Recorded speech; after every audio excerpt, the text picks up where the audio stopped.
Alright, so I wanted to add some stuff that I didn't cover in the first video, but before we do that, we have to get a wheelie and cause some chaos, because Cloud is clearly not himself, and he is having an episode right now, because he thinks that he is, yeah.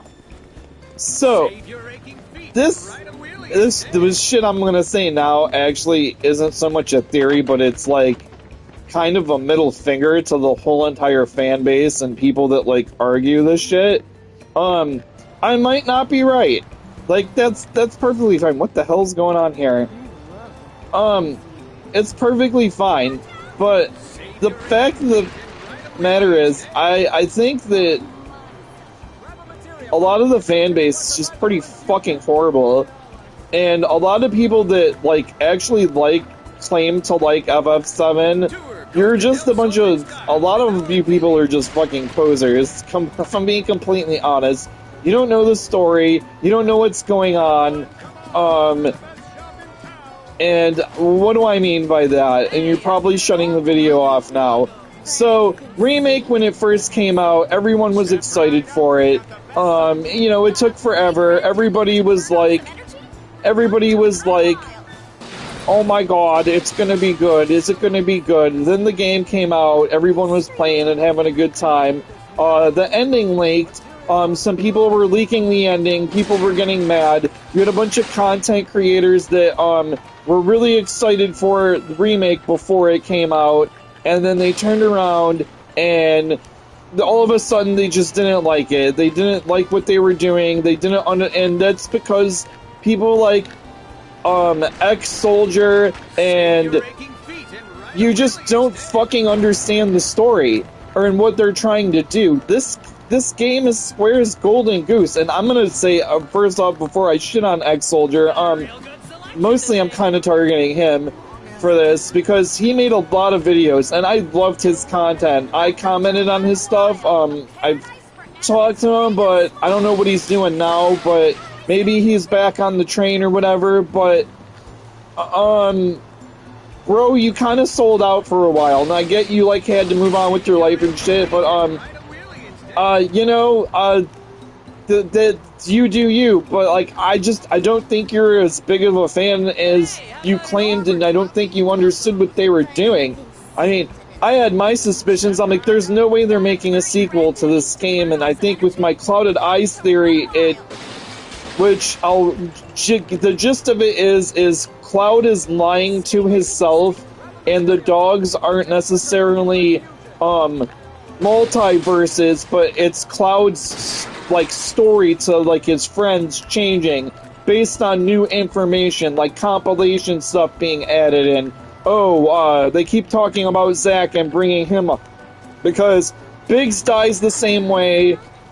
Wedge died the same way, even though it was slightly different. He still fell. Biggs was still shot. Jesse still died the same way, and technically Aerith still died the same way. And I'm gonna say that I don't think she was playing dead in the other world and just laying there, waiting for him to pick up and then Cloud to pick her up and talk to her. I think she's just fucking dead, and Cloud was imagining that she was sleeping and woke up. And so going back to my point about how everyone's just fucking, like, crying, a lot of people are crying because they just wanted it to be the same old fucking Final Fantasy VII, and what you're not understanding and realizing is that what made this game so magical, at least for me as an OG fan 30 years ago, was I had to play this game through fucking 2 times to fucking fully grasp and understand it. The first time you're playing through it, you're like, okay, what's going on? Who are we chasing the whole time? What's going on with Cloud? Oh, hey, that was weird. It's like watching Game of Thrones the first time and then going back and watching Season 1 of Game of Thrones a second time after knowing the whole story. You're like, oh, okay, this makes a little more sense now. You have to go through the weirdness. And, like, these remake games are absolutely recapturing, like, the vibe of that. For me as an older player that played the original one, like, okay, this shit's getting weird now. What are they doing? Is it a sequel? What's going on? They're capturing that magic, that lightning in a bottle that made the first game so special again. It's not just about making Final Fantasy VII again. It's about capturing, like, all of the same feelings again. Like, oh, there's a ghost Aerith now. Like, I remember thinking that when I went back to Midgar and the second disc, and you see a little scene of her glitching into the game. Well, they added that in. So, before fucking Rebirth came out, everyone was like, oh my god, it's gonna be like Final Fantasy 13, there's gonna be no towns, LOLs, no towns, yellow brick road, we're gonna just follow the yellow brick road, this game's gonna be like a 78 at best, it's not gonna be good, it's not even gonna be a Game of the Year contender, come on, you're kidding yourself, LOL, it's Square, they're gonna fail. That's like what everybody was saying, and then it got a 94 on Metacritic, and everyone on GameFAQs changed their story real quick. So, this game's gonna beat it, oh my god, it's getting a better score than FF9, it can't be that good, can it? And then the story started to change from LOLs, no towns, like this. It was like this. This is what you did. It was like this. You did it like this because you're a bunch of Adam Sessler bros, and you're not real fans, and you're just trolling, and you were never fans of the game to begin with. Or you just think you're funny, and you're not. You're fucking annoying. So you're like this, and you go, oh my god, it's bloated, there's too many minigames, when that's literally what you were asking for and wanted. Everybody wanted open world. Everybody wanted fucking minigames. Everyone was bitching about how a remake was just follow the yellow brick roads, and it was good, but it wasn't like, how are they going to tackle the open world? I bet they don't. They're going to fail. And then it got a 94. And then all of the reviewers started reviewing it, and everyone started reviewing it because it was good. And then it went to a 93 on Meta, then a 92, then a 93, then a 92 again. And it ended up being like 92, and it ended up being 92 in the most reviewed game by critics of 2024 because fucking it beat Final Fantasy IX score on Metacritic, and that's absolutely what it did, and people didn't like that, and critics didn't like that, and they didn't want it to win Game of the Year and get that high of a score, and so they bombed it. And there's no way that fucking Astrobot is better than this game. I'm sorry, but no. Even Black Myth Wukong, it's good, but it's just another Dark Souls clone. This was Game of the Year 2024, hands down. And the only reason it didn't win is for political reasons, because it has girls in bikinis in it, and a couple of other things, and it was very 90s and not very 2024, and that's the real reason that it didn't win Game of the Year. And so basically what I'm getting at with my theory is, when it comes out, that it's really just a remake of Final Fantasy VII and not a LOL's Kingdom Hearts sequel with Dementors and nonsensical stuff where everybody lives and there's going to be 3 timelines when the game ends.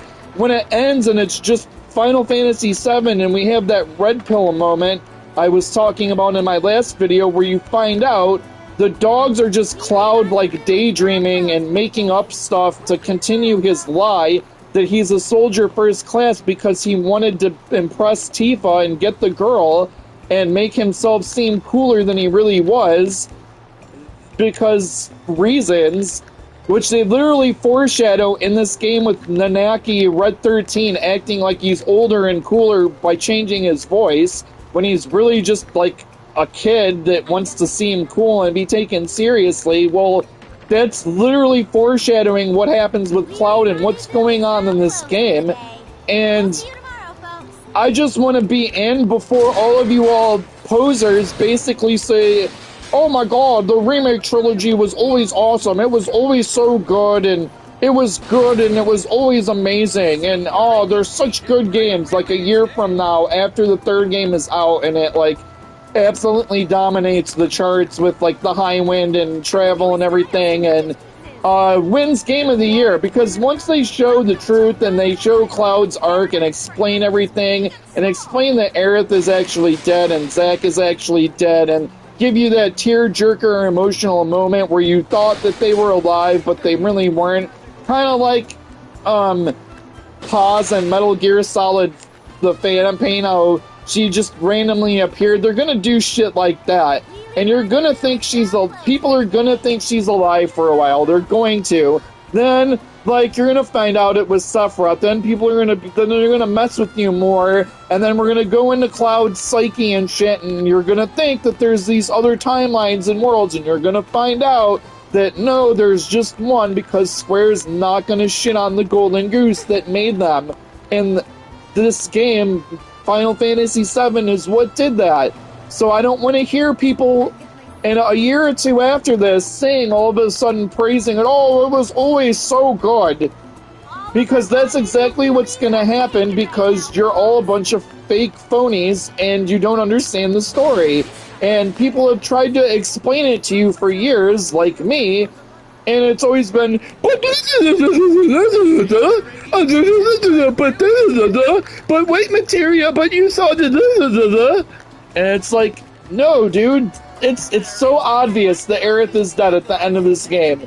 It's so obvious. I don't understand how if you even paid attention and just played the fucking game without any interruptions and read and didn't skip the cutscenes and wasn't an Adam Sessler bro dude that, oh, I don't like it, it's too anime, Cloud is emo, I watch Advent Children and then I play the game and skip all the cutscenes.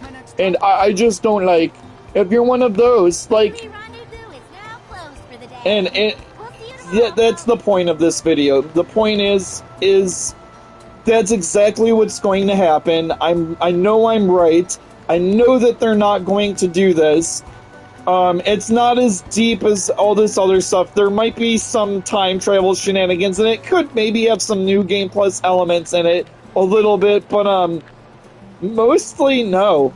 It's going to end up just being the same story, and it's gonna just end at the end of Advent Children, which is what most people complain about. Oh, Cloud is emo. Sephiroth, and they just don't understand the character. Like, Sephiroth isn't cool because of his sword and shit. He's cool because he's a fucking evil manipulator that can convince you that you're fucking playing a sequel and that you're this superhero when you're not. And that's all I wanted to say. Going back into this is mostly just an attack at the fan base, and I don't even care if, like, you hate on the video or whatever. Like, I'm gonna reference this video after the third game is out, and all the people that are talking shit about the remakes are, I'm going to point to this is an I win argument. And if I'm wrong, I'm wrong. But we'll see if people are actually honest, and I just don't think they're going to be. It's the same way that you changed from going, I don't like it 7 remake because it's like 13 and it's linear and there's nothing you can do in it and there's no mini games. And now the same people are crying about it being too big. And honestly, what it is you're just fake, and you're just want to hate on it because you think that you're cool, but you're not. And that's it. It's not what you think it is. It's not a multiverse story. Go back and watch the first video if you're just catching this one, and I'll kind of explain everything in that. And now that I'm done with my rant, I feel better, and I'm going to continue my playthrough.